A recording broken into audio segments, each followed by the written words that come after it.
जानते हो, जिसने विवाह के बाद एक भी साड़ी पति से प्राप्त नहीं करी, जो खुद भी और जिसके बच्चे भी 4 दिन से अन्न का दाना प्राप्त नहीं किए, वो पत्नी अपने पति के चरण धुल रही है। विचार कर लीजिए। एक बात आप बहुत गौर से सुनिएगा, दुनिया में कितना भी बड़ा से बड़ा आदमी होगा, कितना बड़ा धनवान होगा, पर उसके घर में भी कुछ ना कुछ कमी जरूर होगी। किसी न किसी बात का दुख जरूर होगा, कोई ना कोई वस्तु की कमी जरूर होगी। लेकिन गृहस्थ धर्म में, पति पत्नी में और घर में रहने वाले लोगों में यदि आपस में प्रेम होगा तो चाहे जितनी कमी हो तब भी वो जीवन स्वर्ग हो जाएगा महाराज। और पर ध्यान रखना, आपके पास चाहे जितनी सामग्री हो, चाहे जैसी वस्तुएं हों, पर महाराज घर में रहने वालों में आपस में प्रेम ही ना होए तो ये फ्रिज, कूलर, टीवी, अलमारी आपको सुख प्रदान नहीं करेंगे और दुख प्रदान करेंगे ऊपर से।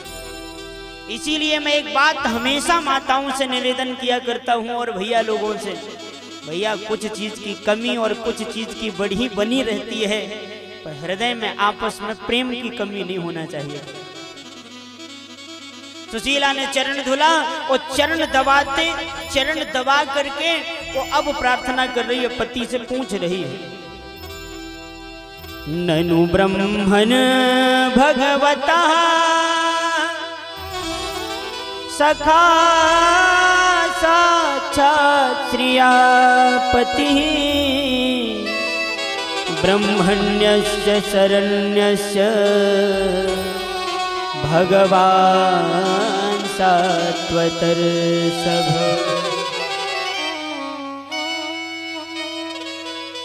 क्या वो द्वारकाधीश कृष्ण आपके मित्र हैं, जो ब्राह्मणों के बड़े भारी भक्त हैं, दीनों हीनों के प्रेमी हैं? क्या वो कृष्ण आपके मित्र हैं? जैसी ये बात सुनी तो सुदामा जी चौंक पड़े और सुदामा जी चौंक करके बोले, देवी आज तुम्हारे मन में ये क्या बात आ गई? ये कहां से सुन लिया तुमने और ये क्या बोल रही हो? छोड़ो इन बातों को। सुशीला ने कहा, सत्य सत्य बताइए प्रभु, ये बात सही है क्या? तो अब सुदामा जी के आंखों के कोने से एक कोर से एक अश्रु निकला और उस अश्रु को देख करके सुशीला सब बात को समझ गई। सुशीला कहती है, आप कुछ मत कहिए, आपके आंखों का आंसू बता रहा है कि आपके हृदय में उनके प्रति प्रेम कितना है। ये आंसू भी बड़े कमाल के हैं भैया, ये यूं ही नहीं निकलते, ये तब निकलते हैं जब हृदय की बात जुबान से नहीं निकल पाती है, तब ये आंखों से निकल करके हृदय की बात बताते हैं कि बात ये है। और सुदामा की हालत देख करके सुशीला कहती है कि इतने प्यारे सखा और इतने स्वभाव के बढ़िया, वो आप उनको याद नहीं करते, आप उनकी चर्चा नहीं करते। सुदामा रोते हुए बोला, देवी क्या बात करती है? अरे जिसके बच्चों ने 4 दिन से प्रसाद ना पाया हो, जिसकी पत्नी ने एक साड़ी ना जानी हो, वो भला जी क्यों रहा है? कि कृष्ण की याद ही तो है जो जीवित रखी है मुझे। अब सुशीला को मौका मिला, सुशीला ने कहा कि जब आपको इतनी याद आती है उनकी, तो एक बार चले जाइए ना, उनसे मिलकर के तो आइए। अरे कुछ ना सही तो आप जो बचपन में आपका समय गुजरा है, आपकी यादें ताजा हो जाएंगी, थोड़ा सा आप मिलकर के उनका दर्शन करके तो आइए। सुदामा का मन बहुत है दर्शन करने का, लेकिन सुदामा ने बहाना बनाया। सुदामा ने कहा, सुशीला जानती हो तुम, मित्र के यहाँ किसी रिश्तेदारी में, यज्ञ में, भागवत में जाना चाहिए तो खाली हाथ नहीं जाना चाहिए, कुछ ना कुछ हो हाथ में। और इतने बड़े मित्र के पास में जाऊंगा, क्या ये गरीबी लेकर के जाऊं या यूं कह दूं कि मेरे पास कुछ नहीं है? इसलिए हम जिस हाल में हैं उसी हाल में हमें बने रहने दो, हमें नहीं जाना कहीं। सुशीला तुरंत बोली, आप 2 मिनट रुकिए, मैं कुछ ना कुछ प्रबंध करती हूँ। सुशीला तुरंत गई एक पड़ोसन के यहाँ, और पड़ोसन के यहाँ बोली, अरे बहना सुन रही है, बड़ी गजब की बात तुझे बताती हूँ। ये जो मेरे पति हैं ना, फटी धोती पहने डोलते रहते हैं, ये कोई ऐसे नहीं है, द्वारकाधीश श्री कृष्ण के खास मित्र हैं बहना, खास, और वो उन्हीं से मिलने जा रहे हैं। तू कुछ सूखे मेवा मुझे दे दे, तो वो उपहार में लेकर के जाएंगे, वो वहां से लौटेंगे ना तो बहुत सारा धन लाएंगे, उसमें से मैं तुझे कुछ दे दूंगा। उस पड़ोसन ने कहा, 4 दाने घर में है नहीं, और बनने आए द्वारकाधीश के मित्र, चल भाग यहाँ से। सुशीला ने हाथ जोड़ लिए, बहना ज्यादा कुछ ना हो तो कुछ 4 मुट्ठी चावल ही मुझे दे दे। उस पड़ोसन ने 4 मुट्ठी नहीं 1 मुट्ठी चावल दिया, और 1 मुट्ठी चावल दे करके बोला, चल भाग, लौटाने की तो हिम्मत है नहीं। पर देखो भैया, पत्नी में सामर्थ्य हो, एक पत्नी ही है जो पति को महाराज सुदामा जैसा कृष्ण के पास भी भेज सकती है, और पति यदि सुंदर हो तो पत्नी की प्रेरणा से महाराज कोई गोस्वामी तुलसीदास भी बन सकता है। इसलिए बहुत गौर से श्रवण करिएगा। सुशीला हार नहीं मानी, सुशीला तुरंत दूसरे घर पहुंचे, वही बात पूरी, उसने भी 1 मुट्ठी चावल जैसे तैसे दिए। ऐसे करके 4 घरों से 4 मुट्ठी चावल लेकर के आई, और सुशीला के पास में 4 मुट्ठी चावल बांधने के लिए कोई कपड़ा रूमाल नहीं है। एक साड़ी का टुकड़ा फाड़ा, सोचती है आधी पहन लूंगी, और इस टुकड़े के द्वारा ये टुकड़ा पहुंचेगा द्वारकाधीश तक तो मेरा संदेश सुनाएगा। और उसी टुकड़े को फाड़ करके चावल रखे तो फिर वो गिरने लगे, तो फिर एक टुकड़ा लगाया, फिर गिरने लगे चावल, तो फिर से एक टुकड़ा लगाया, और ऐसे करके कई सारे टुकड़े लगा करके जैसे तैसे साड़ी के कपड़े में ही पोटली बनाई है चावल की। श्री सुखदेव भगवान कहते हैं, या चित्वा चतुरो मुष्टि विप्रान पृथक तंडुलान चैलखंडेन तान बद्ध्वा भरति प्रादा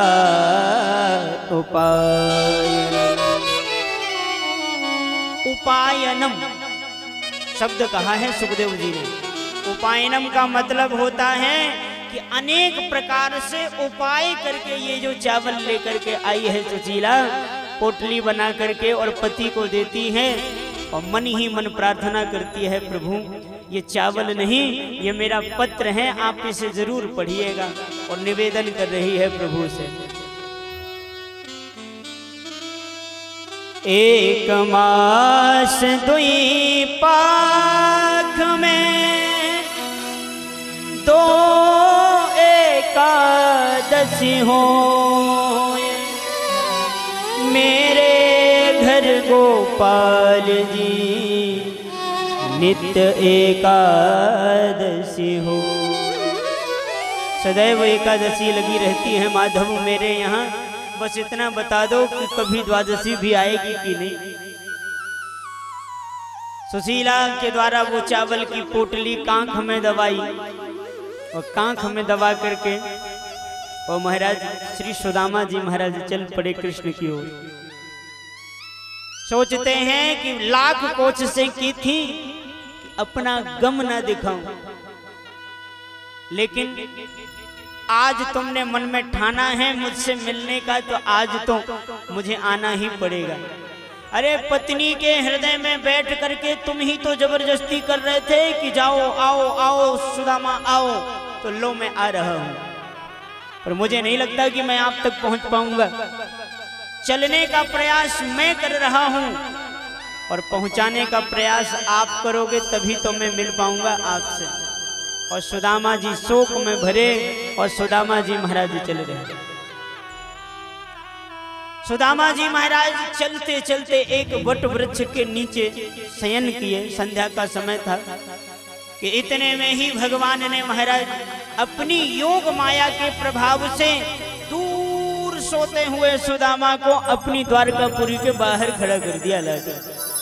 और सुदामा जी जैसी जगह तो चमचमाते हुए महलों को देख करके सुदामा जी सोचने लगे कि भैया ये मैं आ कहाँ गया, कहाँ आ गया हूं मैं।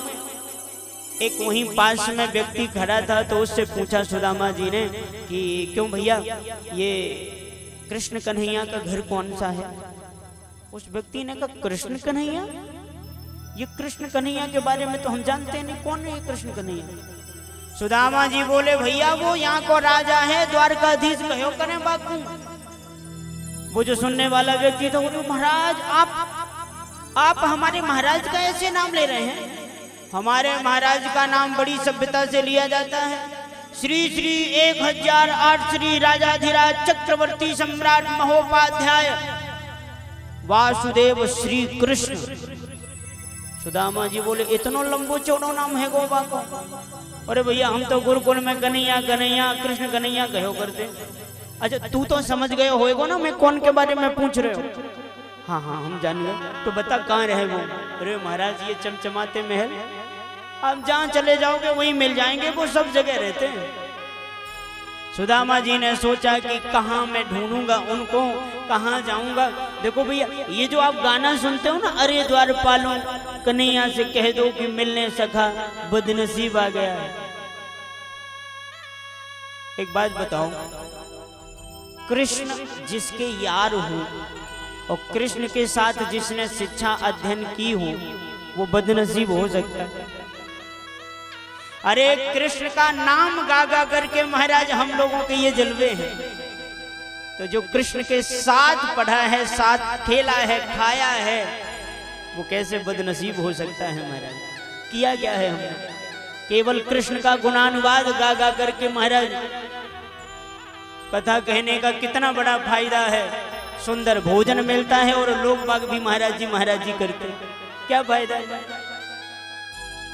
विचार करिए, जब भगवान की कथा कहने वाले और भगवान के नाम गाने वाले को आप महाराज कहते हैं और प्रणाम करते हैं, नमस्कार करते हैं, उन्हें खुद चाहे सूखी रोटी खाएं पर उन्हें हम घी की रोटी खिलाते हैं, तो विचार करिएगा ये सुदामा का खास सखा बदनसीब हो सकता है क्या।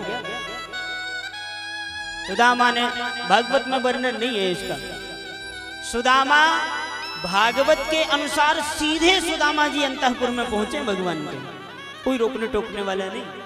क्योंकि भगवान के दरबार में ब्राह्मण को, फरियादी को, दीनहीन को कोई रोकता नहीं है महाराज। एक बात बताऊं, एक यही तो दरबार है जहां दीनों का आदर होता है। यही दरबार दीन कर आदर। अरे बड़े बड़े लोगों के पास चले जाओ महाराज, तो पहले तो कुत्ते से डरो, फिर वॉचमैन से डरो, फिर सीसीटीवी कैमरा से डरो, और इतनों से अगर बचे रहे तो हो सकता है कि परसों महाराज मिल जाए। और ये कृष्ण कन्हैया का दरबार है महाराज। सुदामा ने स्वयं सोचा कि इतने बड़े महलों में कहां खोजता रहूंगा उनको, कहां खोजूंगा। तो जरा गौर से सुनिएगा, सुदामा जी ने ही जाकर के पूछ लिया। किससे? सुदामा जी ने जाकर के पूछ लिया द्वारपाल से, और ये कहा कि भैया मैं यहीं बैठा हूँ, तू जाए के मेरे लाला, मेरे कन्हैया तक मेरो संदेश जाए के बताएगा। एक ने कहा कि आप कौन हैं? सुदामा जी ने अपना संदेश सुनाया, तो आपस में दोनों द्वारपाल एक दूसरे को देखने लगे, ये मित्र हैं द्वारकाधीश के। तो दूसरा जो द्वारपाल था उसने कहा कुछ मत बोलना, तू हमारे कृष्ण कन्हैया को जानता नहीं, द्वारकाधीश को। ये इतने बड़े होकर दीनों से प्रेम करें, ये बड़ों बड़ों से प्रेम नहीं करते, ये तो दीनहीन से प्रेम करते हैं। संसार का प्रेम पाना होगा तो आपको बड़ा बनना पड़ेगा, धनवान बनना पड़ेगा, और जब आप धनवान हो जाएंगे तब दुनिया के लोग आपसे प्रेम करने लग जाएंगे। और यदि भगवान का प्रेम पाना होगा तो आपको ना धनवान बनना पड़ेगा, ना मकानवान बनना पड़ेगा, ना गाड़ीवान बनना पड़ेगा, आपको गरीब बनना पड़ेगा। और गरीबी ऐसी नहीं, धन चाहे लाख नहीं आए पर हृदय आपका भगवान के लायक इंसान बन जाएगा तो भगवान आपसे प्रेम करने लग जाएगा। द्वारपाल पहुंचा और भगवान से इसने निवेदन किया, प्रभु आपके दरबार में ब्रह्मादिक देवताओं को भी आते हमने देखा है, पर आज जो पधारे हैं ना, आज जो आए हैं उनको देख करके सभी आश्चर्य में हैं। अच्छा, कौन आया है? तो द्वारपाल अपनी बात निवेदन करते हैं, प्रभु से कहते हैं, शीस पगाना झगा तन में प्रभु जाने को आए बसे के ही ग्रामा, धोती फटे से लटे दुपटे और पाए उपान है की नहीं श्यामा, द्वार खड़ो तुझ दुर्बल देख रहो चक सो वसुधा अभिरामा, पूछत दीन दयाल को धाम, अपनो नाम बतावे सुदामा, पूछत दीन दयाल को धाम, अपनो नाम बतावे सुदामा। भगवान ने और कुछ नहीं सुना और अंत का सुनाई दिया। क्या कहा उसने? अपना नाम सुदामा। दौड़ पड़े भगवान सुदामा को लेने। एक बार बताओ, दौड़ेगा कौन? जिसको पहले से मालूम होगा कि कोई आ रहा है वही तो दौड़ेगा, वरना आपके आने की जानकारी ना हो और कोई बगल वाला पड़ोसी बताए कि वो आ गया, वो कैसे आएंगे? उनका तो मेरे पास नंबर है, उन्हें आना होता तो मुझसे तो बताते, कॉल तो करते, यही बात होती। पर आज चूंकि मालूम है मैंने ही बुलाया है तो वो निश्चित आया होगा, ये जान करके भगवान दौड़ लगा दी।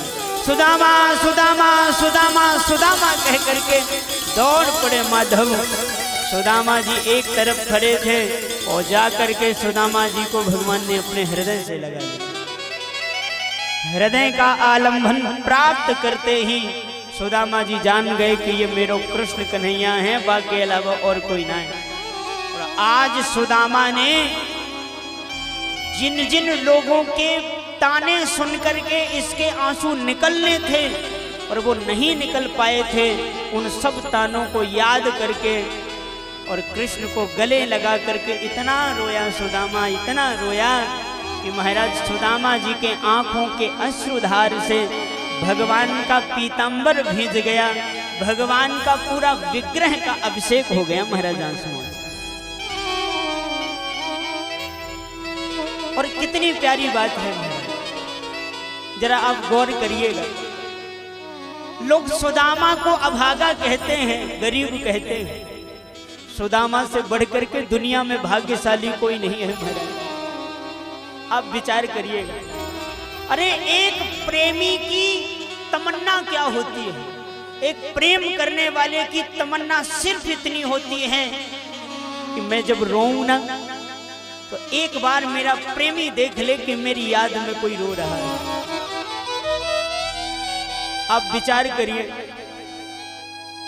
हमारे परम पूज्य गुरुदेव भगवान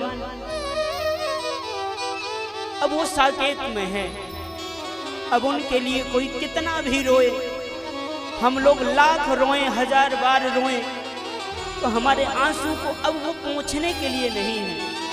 अब हमारे आंसुओं को वो पोंछ नहीं सकते। सुदामा कितना सौभाग्यशाली है कि आंसू पोंछना तो दूर, इसने कृष्ण का अपने आंसुओं से अभिषेक कर दिया महाराज। अरे धन्य है वो प्रेमी जिसका प्रेम करने वाला उसके आंसुओं को पहुंचने के लिए उसे प्राप्त तो हो जाता है। सारी दुनिया की संपत्ति देने के बाद भी अपना जीवन का किया हुआ अनंत पुण्य भी न्यौछावर कर दिया जाए तो अब ऐसा लगता है कि गुरुदेव का वो हस्त कमल हमारे सिर पर नहीं आ सकता। प्रेम करो उनसे जो अभी आपके पास में है, क्योंकि जब वो चला जाएगा ना, उसकी यादें तुम्हें जीने नहीं देंगी। इस कोरोना काल में ऐसे ऐसे वाकया हुए भैया, ये कोरोना काल जीवन भर हमको भी याद रहने वाला है। दुनिया ने तो अपनों को खोया है, पर भैया हमने तो अपने आप को खोया है।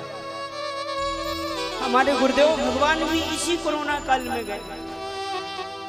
सुदामा धन्य है और धन्य है सुदामा का भाग्य जो वो रो रहा है तो उसके आंसू पोंछने के लिए कृष्ण दौड़े आए हैं। कृष्ण आंसू पोंछ करके और सुदामा को साथ लेकर के और अपने भवन में गए हैं। सुदामा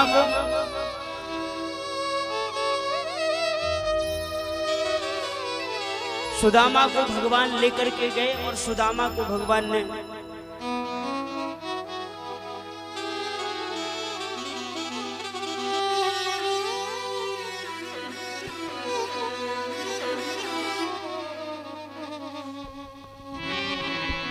मिल जाओ राम तरस रही अखियां, मिल जाओ राम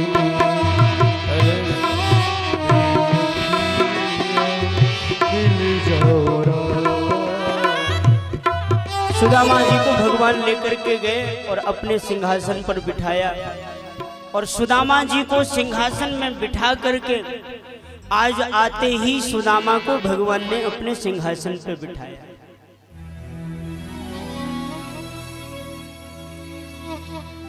सुदामा जी को भगवान ने अपने सिंहासन पर क्यों बिठाया? ये ऐसे प्रेम की चर्चा है महाराज, केवल सुदामा चरित्र में कभी 7 दिन का आयोजन हो तो सुनने को कुछ मिल भी सकता है महाराज। ऐसा प्रेम की चर्चा है। आज से पहले भगवान ने अपने सिंहासन पर किसी को नहीं बिठाया महाराज। इस दरबार में ब्रह्मा भी आए, नारद भी आए, सनकादिक भी आए और इंद्र भी आया, पर भगवान ने किसी को नहीं बिठाया। केवल और केवल सुदामा ऐसे हैं पहले शख्स कि महाराज सुदामा को लाते ही भगवान ने अपने सिंहासन पर बिठाया। और ये बात देख करके रोहिणी रुक्मणी के आश्चर्य का ठिकाना नहीं हुआ। ये कौन है, किसको ला करके आज सिंहासन में बिठा रहे हैं अपने भगवान?